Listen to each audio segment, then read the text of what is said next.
श्री संदीप भंडारी जी। राधा। महाराज जी राधे राधे। महाराज जी, सम्मान का मोह और अपमान के भय से मनुष्य कैसे मुक्त हो? स्वरूप को जानने से, सच्चे माने में वो स्वरूप को जानने से।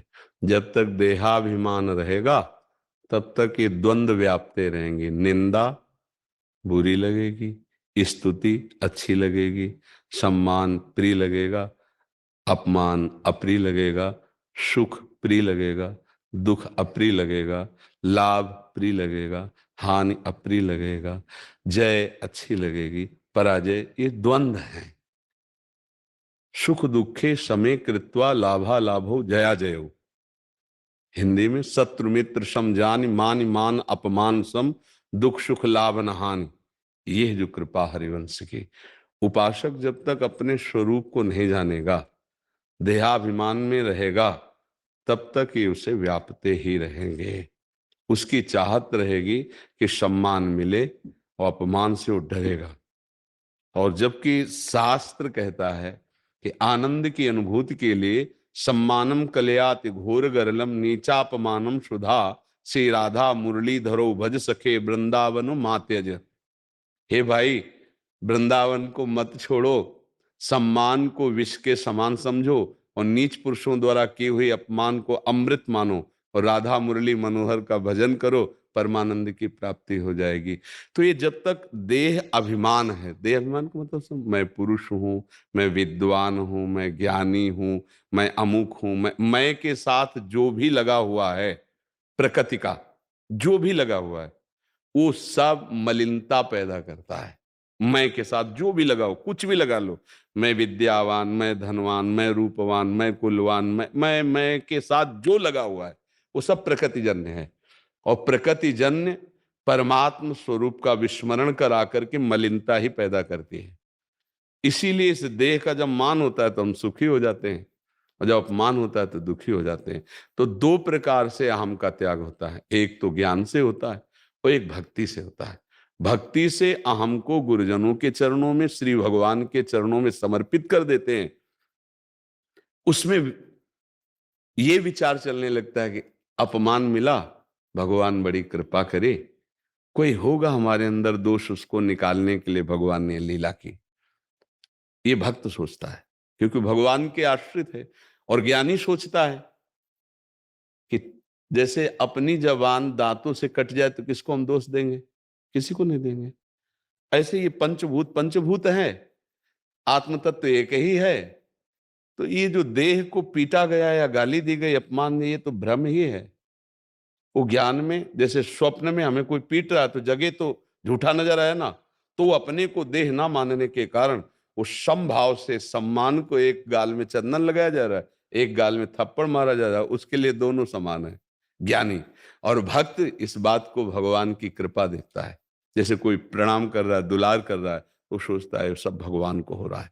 जब कोई अपमान कर रहा है, निंदा कर रहा है, वो सोचता है मेरे अंदर कहीं दोष है, उसका निष्कासन करने के लिए भगवान एक कड़वी दवा दे रहे हैं, जय हो हरि आपकी। वो ऐसे सहता है। लेकिन जब दोनों ऊंचाई पर पहुंचते हैं तो मान और अपमान सम भाव से वो स्थित होकर सहना सीख गया, वही महात्मा है। अगर साधु की पहचान तो ये द्वंद्व विमुक्ता सुख दुख संगय। कोई भी द्वंद्व जिसके हृदय में परेशानी पैदा नहीं कर पा रहा। हर्षित होना भी परेशानी है, शोकित होना भी परेशानी है। आनंद परेशानी मुक्त है, प्रसन्नता जो परमात्म तत्व से मिलती है। तो भैया बिना अध्यात्म की इस पर विजय पाना तो बड़ा कठिन है। कोई उपाय ही नहीं है, अध्यात्म के सिवा कोई उपाय नहीं है।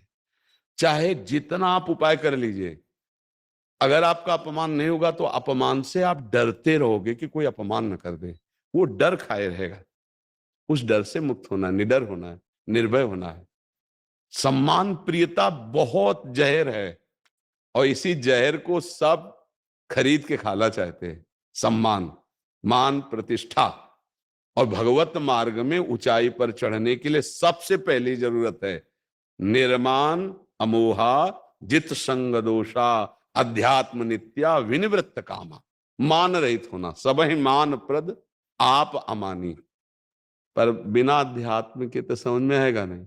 इसीलिए संतों का, सत्व शास्त्रों का वचन सुनो और नाम जप करो।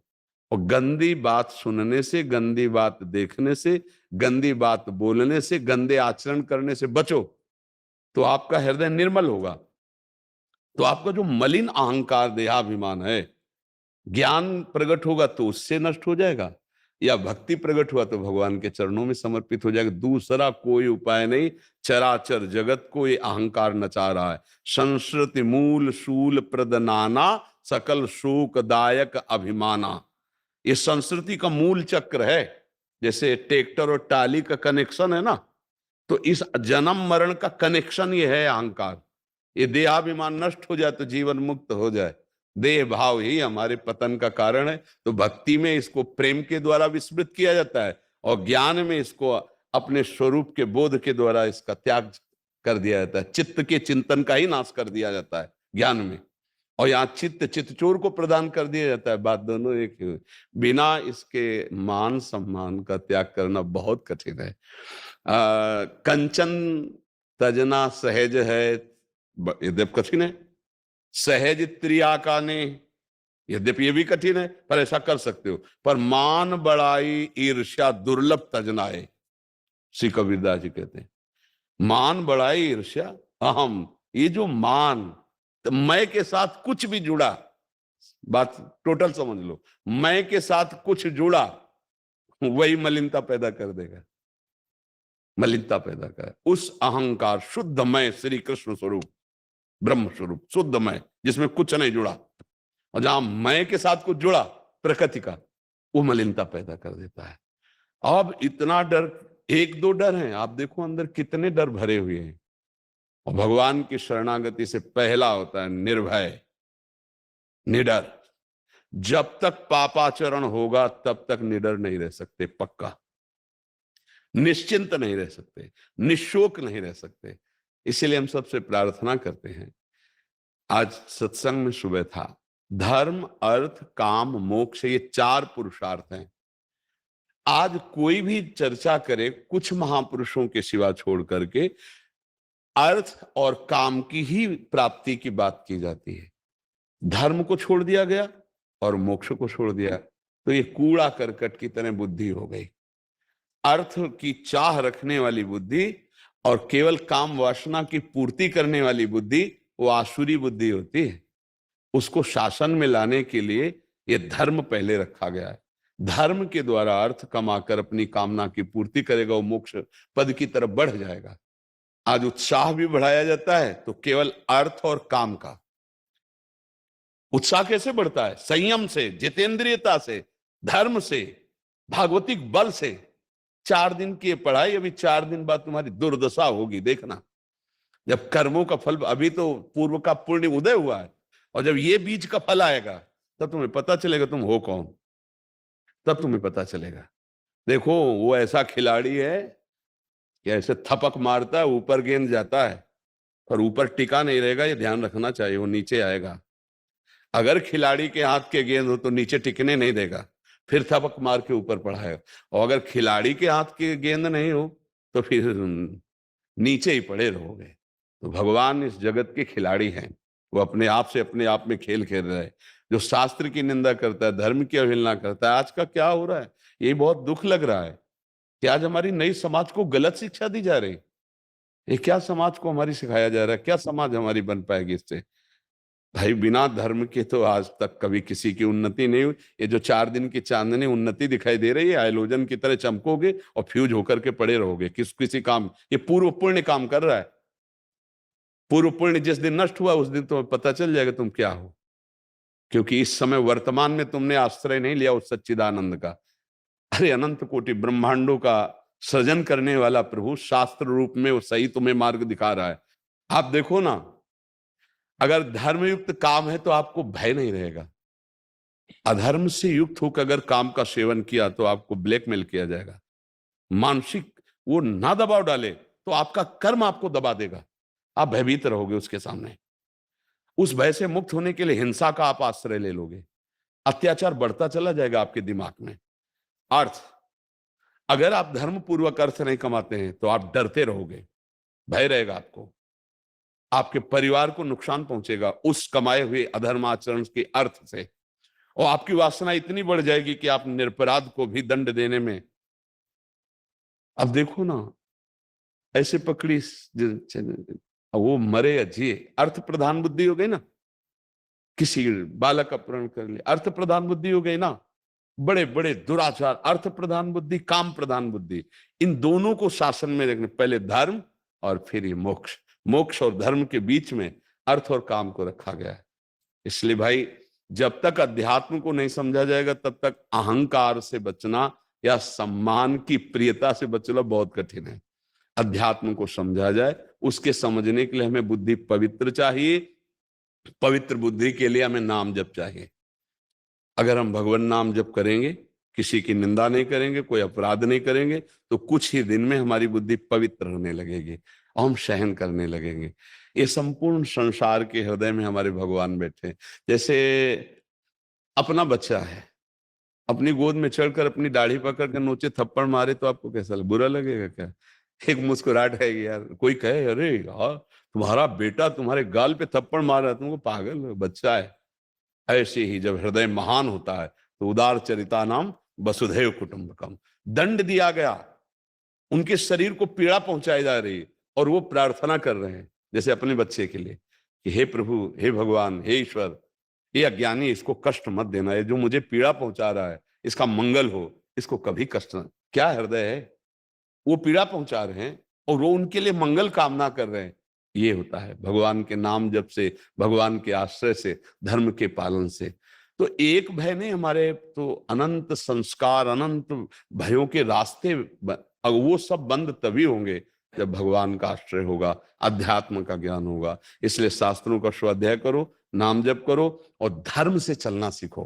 पवित्र आचरण करोगे, देखो हृदय एकदम शीतल हो जाएगा। कई बार हमने बताया, देखो धर्म का कितना सुख है। जैसे आप बढ़िया भोजन पाने ही जा रहे हो और कोई भूखा आदमी दिखाई दिया, और आप अपना भोजन उठा के पूरा उसको दे दीजिए। आप बिल्कुल नहीं पाए, भूखे, और जब वो पा लेगा तो आपके हृदय में इतनी तृप्ति होगी जो किसी दिन भोजन पाने से नहीं हुई।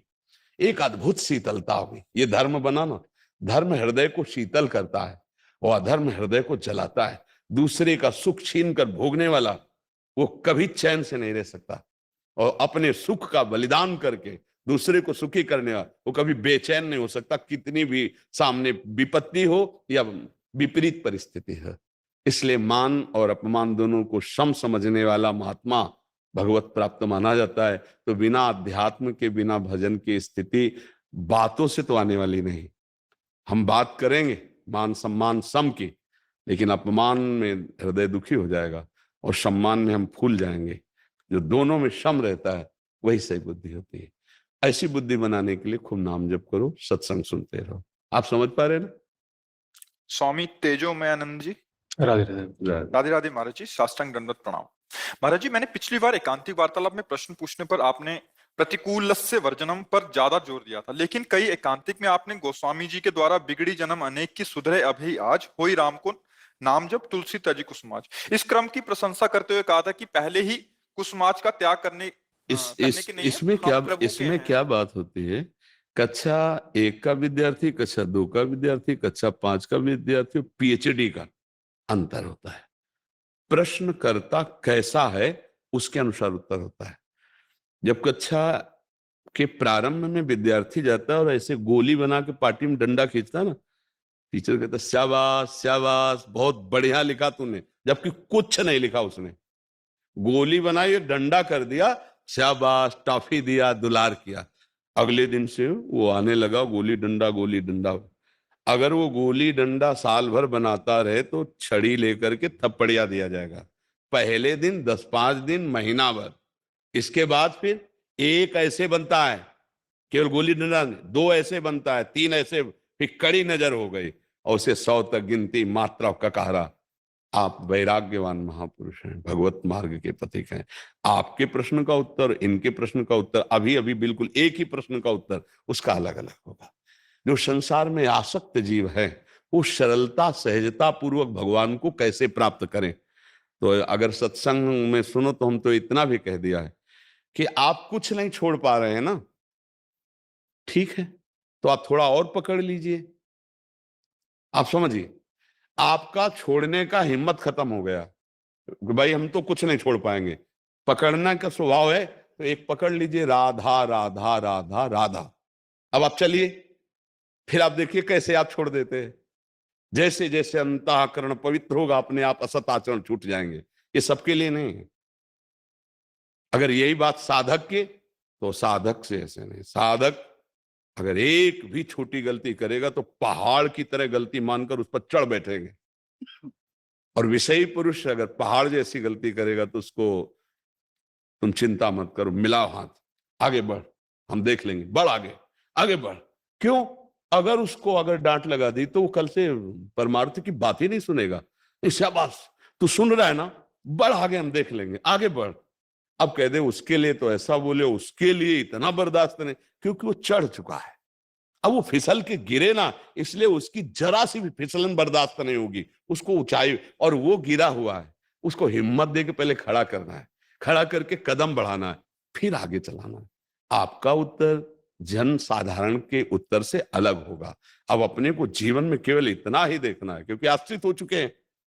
भगवत मार्ग के निवृत्ति परक मार्ग का हम जो अपने जीवन में उतार रहे हैं, उसको हम चल रहे हैं, अनुकरण कर रहे हैं, निवृत्ति परक, उसमें प्रतिकूलस्य वर्जनम, आराध्य देव के प्रतिकूल बात नहीं होनी चाहिए। क्योंकि ये पीएचडी की पढ़ाई में मानो आपको वैराग्य भेष भगवत मार्ग का आश्रित, अब इसमें नहीं चलेगा, अब इसमें नहीं चलेगा, क्योंकि बहुत पढ़ाई पढ़ चुके हैं मानो। जी आगे एक लाइन और लिखिए, कह रहे कि करने का, त्याग करने का तो आप वो करते हैं, बट हम प्रभु के हैं, इस पर आप ज्यादा जोर देते हैं। हाँ देखो, अब जैसे आपसे कहा जाए कि आप सोचो आप प्रभु के हैं, तो बहुत है नादानी होगी, क्योंकि बाहर से और भीतर से दोनों से आप प्रभु के हैं। अब उस प्रभु के हैं की सिद्धि की बात आप पर ज्यादा देंगे, इनको बात जोर से कहेंगे आप प्रभु के हैं। क्यों? ये पत्नी के हैं, पुत्र के हैं, परिवार के हैं, संसार के, इनके अंदर ये विशेषता बैठी है। अब हमको ज्यादातर इनके अंदर ये बात डालनी, कोई साधन बने ना बने, तुम्हें बार बार सोचना मैं प्रभु का अंश हूं, मैं प्रभु का हूं, मैं प्रभु का हूं।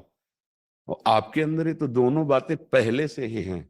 शरीर से लाइसेंस प्रभु के हैं, इसका मतलब है कि संसार का पूरा संबंध ब्लॉक हो चुका है, कोई रास्ता ही नहीं। और अंदर से अगर ना होते तो बाहर से वेश कैसे हो जाता? तो दोनों प्रमाण है कि आप प्रभु के हैं। अब आपको प्रभु के हैं इस बात को सिद्ध करना है।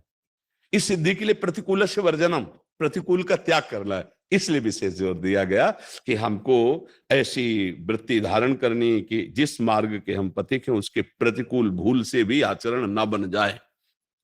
बहुत ही सूक्ष्मता से आपके दोषों का दर्शन आप ही करें और उनको बड़ी ही चतुरता पूर्वक अंदर से निकालकर निर्दोष ब्रह्ममय हो जाए। ये अब इनके लिए तुम जैसे हो, जैसे भी हो, इतना सोचो प्रभु के हैं और शुरू करो राधा राधा राधा राधा। धीरे धीरे एक एक पॉइंट पर धीरे धीरे चढ़ाते चढ़ाते, और जब ये चढ़ जाएंगे तो जैसा इधर वैसा इधर बोलने लगेंगे।